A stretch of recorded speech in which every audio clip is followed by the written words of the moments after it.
Hello my dear students, welcome to Shri ji physics prep. बच्चों, यहाँ पर आपकी फिजिक्स की प्रेप होगी सबसे बेस्ट। चलिए आज के हम टॉपिक से शुरुआत करते हैं, लेकिन टॉपिक को शुरुआत करने से पहले लाइक शेयर एंड सब्सक्राइब कर दीजिएगा। अपने प्रीवियस जो आपके बैकलॉग्स हैं वो कंप्लीट कर लीजिएगा। तो पहला क्वेश्चन हमारे को कह रहा है कि in accordance with the Newton third law of motion action and reaction never balances each other. पहला ऑप्शन है ना, बड़ा अजीब सा दिख रहा होगा। एक्शन एंड रिएक्शन कभी बैलेंस नहीं करते। स्टेटमेंट पढ़ो क्या होती है न्यूटन थर्ड लॉ की। Action and reaction are equal opposite in direction. Action and reaction are equal, वो इक्वल हो सकते हैं but are in opposite in direction. क्या यहाँ पर कहीं भी इस पूरी लाइन के अंदर न्यूटन ने ये लिखा है कि एक्शन और रिएक्शन कभी एक दूसरे को बैलेंस करेंगे या बैलेंस नहीं करेंगे? नहीं, ये हम अपनी धारणा बनाकर रखते हैं। क्यों, मैं तुम्हें बताता हूँ। दीवार पर जाकर मुक्का मारो, दीवार पर जाकर मुक्का मारो। तुमने मुक्का मारा, तुमने किसको मुक्का मारा? दीवार को। इसका मतलब है तुमने जो फोर्स लगाई वो किसके ऊपर लगाई? दीवार के ऊपर लगाई। तुमने जो फोर्स लगाई वो किसके ऊपर लगाई सर? दीवार के ऊपर। ऐसा तो है नहीं ना तुम्हारी फोर्स तुम्हारे तुम्हारी तरफ ट्रांसमिट हो गई और तुम्हारे ही मुक्का लग गया। तुम्हारा हाथ ऐसे आगे जा रहा था, अचानक पीछे मुड़ा और तुम्हारे को ही मुक्का मार दिया। तो दीवार पर फोर्स लगाई, दर्द किसे होगा? दीवार को होगा। तुम्हारी फोर्स किसके पास चली गई? दीवार के पास। तो यहाँ दो बॉडीज मानकर चलो, दीवार हो गई बॉडी 2, तुम्हारा मुक्का हो गया बॉडी नंबर 1। तुमने अपनी फोर्स जो दी वो दीवार को दी, और दीवार ने इसके तहत एक क्या करा? रिएक्टिंग फोर्स डेवलप करी जो तुम्हारे ऊपर लगी। क्या ये दोनों फोर्सेस दो अलग अलग बॉडीज पर नहीं लग रहे? तुम्हारे द्वारा लगाई गई फोर्स दीवार पर, दीवार ने जो रिएक्शन फोर्स डेवलप करी जो कि इक्वल है और अपोजिट इन द डायरेक्शन है, वो तुम्हारे ऊपर लगी। अब हम जानते हैं कि भाई अगर कुछ फोर्सेस हमारी एक पर्टिकुलर बॉडी पर लग रही हैं तो वो फोर्सेस एक दूसरे को बैलेंस आउट कर सकती हैं। लेकिन अगर कोई फोर्सेस अलग अलग बॉडीज पर लग रही है तो बैलेंस आउट कैसे करेंगे? उस पंखे पर लगने वाली फोर्स मेरे को कैसे इन्फ्लुएंस करेगी? आप एक बात ये भी तो बताओ। वो उसकी फोर्स है, ये मेरी फोर्स है कि नहीं? तुम्हारे साथ क्या हो रहा है, इससे मुझे कैसे इन्फ्लुएंस होगा? मान लो अभी तुम किसी दर्द या किसी पीड़ा में हो, मुझे पता है क्या? नहीं, मुझे कभी नहीं पता लगेगा, है कि नहीं? तो मेन चीज ये है, जब हमारी जो फोर्सेस है दो अलग अलग बॉडीज पर लग रही हैं तो हम ये बोल सकते हैं कि वो कभी भी एक दूसरे को बैलेंस नहीं कर पाएंगे। वो एक दूसरे के इक्वल हो सकती है, वो एक दूसरे के अपोजिटली एक्ट कर सकती हैं, बिल्कुल बात सही है, लेकिन एक दूसरे को बैलेंस नहीं कर पाएंगी। तो यहाँ पर पहला ऑप्शन हमारा बिल्कुल सही हो गया। दूसरा ऑप्शन कह रहा है for appearance of the action and reaction physical contact is not necessary. मतलब एक्शन और रिएक्शन के लिए फिजिकल कॉन्टैक्ट का होना कोई जरूरी नहीं है। Gravitation force, electrostatic force, electromagnetic force, ये सब इसका ही एग्जाम्पल है। बात तो बिल्कुल सही है यार। अगर कोई एक्शन रिएक्शन पेयर है तो उसके लिए फिजिकल कांटेक्ट होने की कोई जरूरत नहीं है, बिल्कुल नहीं है। अब देखो, जैसे धरती मेरे को अट्रैक्ट कर रही है, मैं भी तो धरती को अट्रैक्ट कर रहा हूँ। Simple as that. तो यहाँ पर कोई मेरा और धरती के बीच में कोई कनेक्शन है क्या? मैं धरती को छू रहा हूँ क्या? नहीं सर, ऐसा कुछ भी नहीं है। हमारे बीच में ग्रेविटी की फोर्स लग रही है, कोई फिजिकल कॉन्टैक्ट की कोई जरूरत नहीं है। The law is applicable whether the bodies are at rest और इन मोशन। बिल्कुल सही। लॉ तो कभी भी एप्लीकेबल होगा ना, ये तभी तो लॉ है। इसके साथ शर्तें थोड़ी ना है कोई। भाई मैं ऐसे बैठा हुआ हूँ, रेस्ट पर हूँ, अभी मेरी वेट फोर्स नीचे लग रही है, और रिएक्शन फोर्स ऊपर लग रही है, बात खत्म। यही चीज होनी थी। मेरी वेट फोर्स नीचे लग रही है, रिएक्शन फोर्स ऊपर लग रही है। एक्शन नीचे लग रहा है, रिएक्शन ऊपर की तरफ लग रहा है, both are equal and opposite in direction. ये पहली चीज हमारी खत्म हो गई जब मैं रेस्ट पर हूँ। जैसे कि आप देख पा रहे हो, पूरा सिस्टम मेरा पूरा का पूरा कमरा वी वेलोसिटी से ऊपर जाना शुरू कर दे, कांस्टेंट वेलोसिटी से। कुछ फर्क पड़ेगा? नहीं पड़ेगा। तो यार मोशन में आने के बाद भी कोई फर्क नहीं पड़ा, तो इसका मतलब है सारी स्टेटमेंट हमारी क्या है? सही है। Bullet of mass 40 kg is fired from the gun which is having a mass of 10 kg. If the velocity of the bullet is 400 metre per second, we have to find the recoil velocity of the gun. देखो, ये हमारे पास gun है, ये हमारे पास bullet है, bullet बाहर की तरफ गई, गन पीछे की तरफ जाएगी। तो इनिशियल मोमेंटम 0 है और फाइनल मोमेंटम क्या हो जाएगा? गन पीछे की तरफ जा रही है तो मास of gun. Recoil velocity of gun पीछे की तरफ रहेगी तो रिकॉइल वेलोसिटी ऑफ गन पीछे की तरफ। नेगेटिव लगा दिया क्योंकि पीछे की तरफ जा रही है, और जो बुलेट है हमारी आगे की तरफ जा रही है, तो मास of bullet into velocity of bullet. अब वो आगे की तरफ जा रही है तो मैं यहाँ पर क्या रखा? पॉजिटिव रखा। जैसे ही मैंने यहाँ नेगेटिव लगाया, मुझे ये तो पता चल गया कि जो मेरी गन है वो मेरी बुलेट के अपोजिटली जाएगी। अब तुम कहोगे सर मान लो मैंने नेगेटिव नहीं रखा फिर क्या होगा, चलो ठीक है, अगर मान लो तुमने नेगेटिव नहीं रखा, तुम भूल गए नेगेटिव लगाना, हम इसके बारे में भी चर्चा कर लेते हैं कि भाई किसी बच्चे को नहीं पता कि जो मेरी गन है वो किस तरफ जाने वाली है। तुम ये तो कहोगे ना कि बुलेट आगे जा रही है, बुलेट कहीं ना कहीं तो जाएगी ना, तो बुलेट का मास m है और बुलेट की वेलोसिटी v भी है, बुलेट आगे की तरफ जा रही है। क्लियर?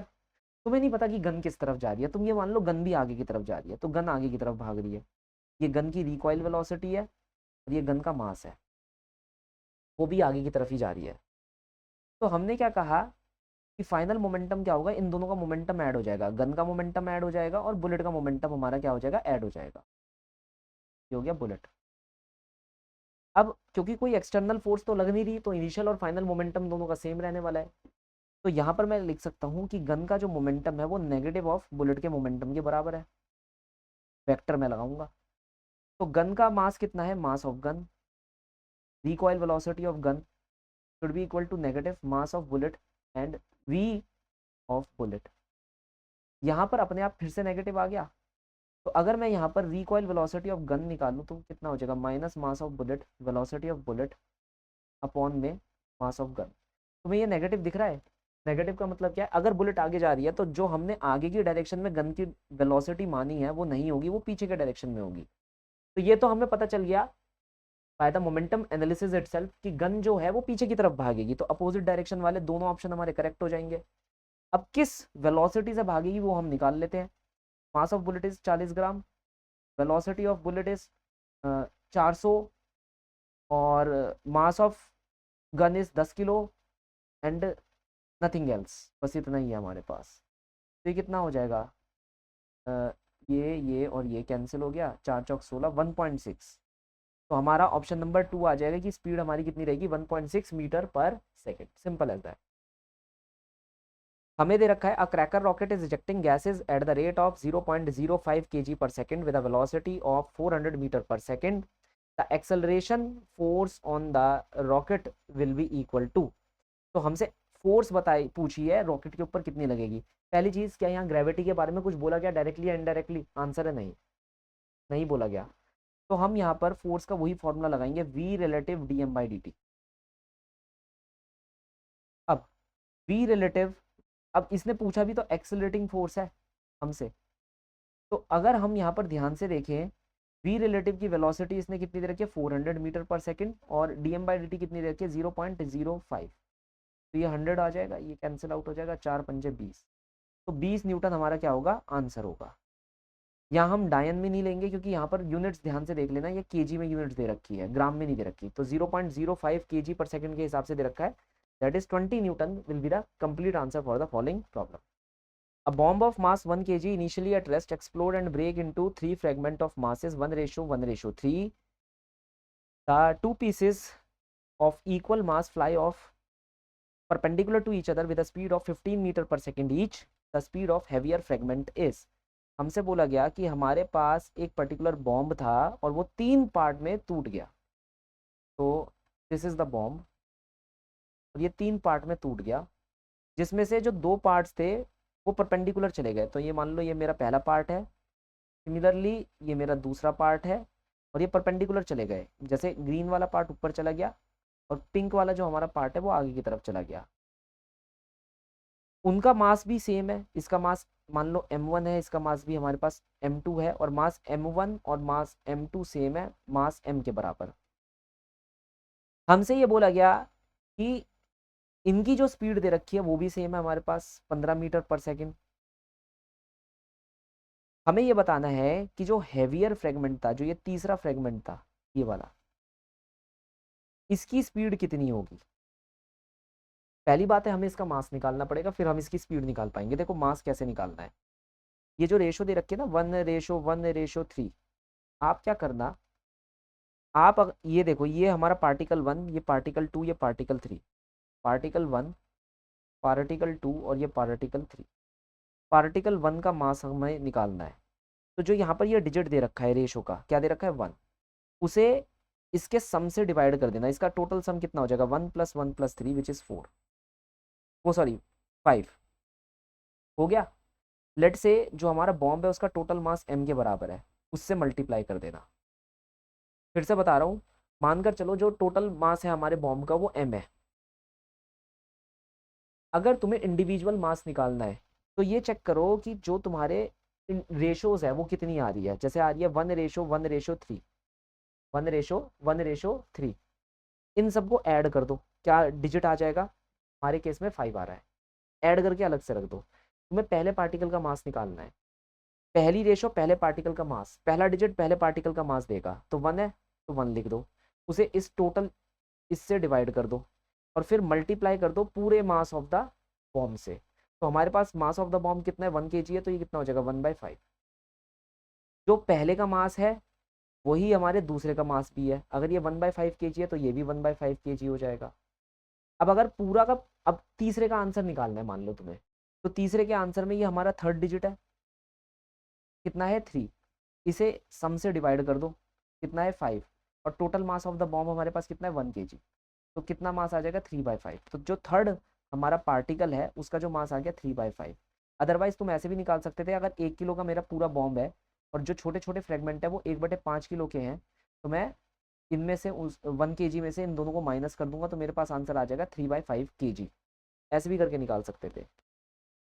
अब क्या करना है हमारे को, जब हमने इतना आंसर निकाल लिया तो हमारे पास कुछ ऐसा देखने को मिलेगा। ये 1/5 kg मास ऊपर जा रहा है 15 मीटर पर सेकेंड से, ये 1/5 kg मास आगे जा रहा है 15 मीटर पर सेकेंड से। लेकिन ये जो तीसरा है इसका कुछ नहीं पता, बस हमें इसका पता है कि इसका मास 3/5 है, लेकिन ये जा किस डायरेक्शन में रहा है कुछ नहीं पता। तो आपको करना क्या है, लेट से ये हमारा पार्टिकल 1 है, इसका मोमेंटम है p1, इसका मोमेंटम है p2 वेक्टर, और इसका तीसरे का मोमेंटम है p3 वेक्टर। इनिशियली अगर तुम देखोगे तो सबका मोमेंटम 0 के बराबर है, और फाइनली सबने कुछ ना कुछ मोमेंटम गेन कर लिया, p1 p2 p3। तो अगर मुझे यहाँ पर p3 का वेक्टर निकालना है तो मैं लिख सकता हूँ negative of p1 vector plus p2 vector. तो इसका मतलब है जो थर्ड का मोमेंटम है वो इन दोनों के मोमेंटम के सम के, वेक्टर सम के अपोजिट एक्ट कर रहा होगा। क्लियर? अब देखो, मोमेंटम 2 कितना हो जाएगा, मास इनटू वेलोसिटी, और डायरेक्शन कौन सा है आई कैप, तो कितना हो जाएगा 3 आई कैप। सिमिलरली इसका निकल कर आएगा मास इनटू वेलोसिटी, कौन सा डायरेक्शन है जे कैप, तो कितना आंसर आ जाएगा 3 जे कैप। तो अगर मैं मोमेंटम 1 और मोमेंटम 2 को रखूँ 3 जे कैप प्लस 3 आई कैप और बाहर नेगेटिव, तो ये मोमेंटम 3 हमारे पास आ गया। और मोमेंटम का फॉर्मूला क्या होता है, मास इनटू वेलोसिटी। मास कितना है इसका 3/5, वेलोसिटी हमारे को निकालनी है। हमने यहाँ से जो कैंसिल आउट हो सकता है उसे कैंसिल आउट कर दिया, 3 से 3 को कैंसिल आउट कर दिया, 5 को मल्टीप्लाई कर दिया, तो वी वेक्टर का वैल्यू क्या आ गया हमारे पास, -5 आई कैप प्लस 5 जे कैप। अब उसने सिर्फ स्पीड पूछी है, तो अगर हम यहाँ पर से स्पीड निकालेंगे तो क्या लिख सकते हैं 5√2। ये हमारे पास ओवरऑल स्पीड देखने को मिल जाएगी। हम यहाँ पर ऑप्शंस देखेंगे तो ऑप्शन नंबर 4 हमारा करेक्ट सोल्यूशन बैठ जाएगा। बस इतना सही हमें करना है। Question says a 6 kg bomb at rest explode into 3 equal part P, Q and R. If P part flies with a speed of 30 meter per second, Q part flies with a speed of 40 meter per second, making an angle 90 degree with the direction of P, we have to find the angle which the P have made with the R। तो ये बिल्कुल पहले वाले ही question है, देखो ध्यान से। ये P टूट कर ऊपर जा रहा है, ये Q टूट कर ऊपर जा रहा है, और ऐसे ही करके हमारे पास एक R होगा, ये रहा हमारा R, ये उड़कर कहीं जा रहा है। तो हमें ये बताना है P और R के बीच में ये जो एंगल निकल कर आएगा, लेटस से ये हमारे पास एंगल थीटा है, ये एंगल कितना निकल कर आएगा, सिर्फ यही सवाल है हमारा। अब इसे बिल्कुल पहले की जैसे ही हमें प्रोसीड करना है, क्योंकि ये 3 इक्वल पार्ट में टूटा है, तो इसका भी मास कितना हो जाएगा 2 kg, Q वाले का मास भी कितना हो जाएगा 2 kg, और R वाले का मास भी कितना हो जाएगा हमारे पास 2 kg। P की वेलोसिटी हमारे को दे रखी है, कितनी दे रखी है 30 मीटर पर सेकेंड। Q की वेलोसिटी हमारे को दे रखी है 40 मीटर पर सेकेंड।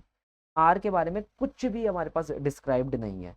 फिर से हम वही कहेंगे कि इनिशियल मोमेंटम 0 के बराबर है और फाइनल मोमेंटम हमारा इन तीनों के सम के बराबर हो जाएगा, 1 2 और 3। सॉरी 1 2 और 3 मैंने लगा दिया, ये तो पी क्यू आर थे ना, हाँ तो पी क्यू और आर ऐसे लगा दो, पी क्यू आर। इनिशियली कोई फोर्स नहीं लग रही थी बम के ऊपर, तो नेट इनिशियल मोमेंटम 0 था। फाइनली तीनों के तीनों अपने अपने रिस्पेक्टिव डायरेक्शन में जा रहे हैं। हमने वो डायरेक्शन बना दी है, वो आर्बिट्री डायरेक्शन है। तीनों के मासेस निकाल दिए, तीनों के वेलोसिटीज हमने लिख दी, जिसमें से आर की वेलोसिटी हमें नहीं पता, बस पी और क्यू की वेलोसिटी हमारे को पता है, विच इज 30 एंड 40 रिस्पेक्टिवली। तो अगर हम यहाँ पर मोमेंटम को बैलेंस करें, initial equal to final momentum, because net force acting on the system is 0, है ना, तो हम ये कह सकते हैं P R plus P Q plus P P will be equal to 0। ये हो जाएगा P R will be equal to minus of P Q plus P P. बिल्कुल वैसे ही बन रहा है जैसा पहले क्वेश्चन बन रहा था। तो क्यू का मैं आंसर लिख दूंगा mass into velocity which is 80 J cap, और ऐसी पी का आंसर लिख दूंगा 2 into 30 which is 60 I cap. अब पी आर को मैं लिख दूंगा मास इंटू वेलोसिटी, इसका मास हमारे पास कितना था 2, और इसकी वेलोसिटी लेटर से वी आर वेक्टर। अगर हम वी आर वेक्टर निकालते हैं तो वो हमारे पास आ जाएगा negative of 60 divide by 2 is 30 I cap plus 40 J cap. ये वेलोसिटी वेक्टर आ गया। वेलोसिटी वेक्टर से हम यहाँ पर एंगल वगैरह सब कुछ निकाल सकते हैं। ध्यान रखना, ये जो एंगल निकल कर आएगा ये with respect to X axis होगा। ये एक चीज आपको ध्यान रखनी है। मैं आपको यहाँ पर निकालना सिखा देता हूँ। पहले तो हम यहाँ पर ना वेक्टर्स लिख लेते हैं। हमारे पास जो वेलोसिटी आ रही है आर डायरेक्शन की, वो आ रही है माइनस ऑफ कितनी थी 30 आई कैप प्लस 40 जे कैप, ये थी। अब ये माइनस है, माइनस का मतलब हम बाद में चलो लिख ही लेते हैं, तुम लिख लो माइनस 30 आई कैप प्लस 40 माइनस जे कैप, ऐसे लिख लो, या लिख लो ऐसे 30 माइनस आई कैप प्लस 40 माइनस जे कैप। अब यहाँ पर ग्राफ बनाओ। हमें ये पता चल रहा है ये 30 माइनस आई कैप डायरेक्शन में है, तो एक्स डायरेक्शन में इस तरफ इसकी वेलोसिटी है 30, मैग्नीट्यूड कितना है 30, और डायरेक्शन कौन सा है माइनस आई कैप। सिमिलरली वाई डायरेक्शन के अंदर, नेगेटिव वाई डायरेक्शन के अंदर है ये, और इसका मैग्नीट्यूड कितना है 40, लेकिन डायरेक्शन कौन सा है माइनस जे कैप। तो जो रिजल्टेंट वेलोसिटी वेक्टर होगा वो कुछ ऐसे जाएगा, जाएगा नहीं जाएगा। हमें यहाँ पर क्या देखना है, पी के रिस्पेक्ट में इसका जो एंगल है वो कितना होगा। देखिए हमें यहाँ पर ये एंगल देखना है, ये वाला एंगल, क्लियर। अब ये हम कैसे देखेंगे, देखो अगर मैं यहाँ पर एक ट्राइंगल बनाऊं, ये रहा, तो तुम इतना एंगल निकाल सकते हो, और ये एंगल 90 डिग्री हो जाएगा, 90 डिग्री इसमें ऐड हो जाएगा तो तुम्हारा ओवरऑल आंसर आ जाएगा। अब अगर मान लो तुम इतना सा ये ट्राइंगल का आंसर निकालना चाह रहे हो, तो कैसे निकालोगे मैं बताता हूँ। ये 30 दे रखी है, ये 30 हो गई, ये 40 दे रखी है, ये 40 हो गई। तो ये जो ट्राइंगल यहाँ पर बनकर आ रहा है ये 40 हो गई, ये 30। अभी भी कुछ बच्चे कहेंगे सर ये 30-40 हो कैसे रहा है ना, उनके समझ में नहीं आ रहा होगा कि ये 30-40 हो कैसे रहा है। मैं बता देता हूँ, देखो ये मैंने भले ही एक बहुत ही लंबा वेक्टर यहाँ पर बना रखा है, लेकिन अगर तुम इस वेक्टर को अगर एक ट्राइंगल के अंदर प्रोजेक्ट करोगे एज अ साइड, अगर यहाँ पर मान लो ये ट्राइंगल बन जाता है, तुम्हें नहीं लगता ये हाइपोटेन्यूस है, तुम कहोगे हाँ। तुम्हें नहीं लगता ये परपेंडिकुलर है, तुम कहोगे हाँ। तुम्हें नहीं लगता ये बेस है, तुम कहोगे हाँ। बिल्कुल है सर। बेस क्या हो गया 40, परपेंडिकुलर क्या हो गया, ये वाली लाइन हो जाएगी। भाई ये लाइन इसके बिल्कुल सामने पड़ रही है ना, तो पैरेलल लाइन है, तो ये हमारे पास 30 हो जाएगी, ये हमारे पास 40 हो जाएगी, क्योंकि हम यहाँ पर वेक्टर लिख रहे हैं। तो मैं इस वेक्टर को प्रोजेक्ट कर कर ही आपको दिखा देता हूँ। अभी तो मैंने सिर्फ 30-40 लिख कर आपको दिखाया, अब मैं प्रोजेक्ट कर कर भी आपको दिखा देता हूँ। देखो ये हमारा मेन वेक्टर है which is V R vector. इसके अंतर्गत अगर मैं इसे इस डायरेक्शन में प्रोजेक्ट करूँगा तो इसका मैग्नीट्यूड 40 आएगा, और अगर मैं इसे इस डायरेक्शन में प्रोजेक्ट करूँगा तो इसका मैग्नीट्यूड यहाँ पर कितना आएगा 30 आएगा। अब ये एंगल आप निकाल सकते हो, tan theta will be equal to 3/4, और मैंने आपको पहले ही ये ट्राइंगल पढ़ा दिया था 37 डिग्री का, दिस इज 3-4-5 ट्राइंगल। तो हमें पता चल गया ये 37 डिग्री है, यहाँ से यहाँ तक का एंगल 90 डिग्री है, और जब मैं 90 प्लस 37 कर दूंगा तो मेरे पास 127 डिग्री का आंसर आ जाएगा। तो हमारा ओवरऑल वैल्यू यहाँ पर कितनी निकल कर आ रही है, second option which is 127 degree, which is the correct solution. Particle of mass 2m is moving with a velocity v, strikes a stationary particle having a mass of 3m and sticks to it. Find the speed of the system. Common velocity निकालनी है। हमारे पास 2m मास का एक पेड़ा है, आटे का पेड़ा, वो v velocity से चल रहा है। वो 3m मास के आटे के पेड़े के साथ जाता है, टकराता है, चिपक जाता है। चिपकने के बाद उनका ओवरऑल मास मिलकर 5m हो जाता है। तो हमसे ये पूछा गया जो कॉमन वेलोसिटी होगी सिस्टम की वो कितनी होगी। तो कोई एक्सटर्नल फोर्स जब लगी नहीं रही है तो इनिशियल मोमेंटम फाइनल मोमेंटम के बराबर हो जाएगा। तो हम यहाँ पर बोल सकते हैं इनिशियल मोमेंटम कितना है, 2m मास v वेलोसिटी से आगे की तरफ जा रहा था, 3m मास अपनी जगह पर रुका हुआ था, फाइनली वो दोनों 5m मास बन गए जो किसी एक कॉमन वेलोसिटी से आगे बढ़ना शुरू हो गए। तो अगर हम यहाँ पर ध्यान से देखें तो ये आ जाएगा 2mu equal to 5mv common. u की वैल्यू हमारे को कितनी दे रखी है, ये दे रखी है v के बराबर दे रखी है, तो 2m into V 5m into V C, इससे ये कैंसिल कर दो तो वी सी की वैल्यू आ जाएगी 0.4 ऑफ v। तो 0.4 ऑफ v हमारा क्या हो जाएगा, option number 4 that will be the correct solution for the following problem. Is that clear?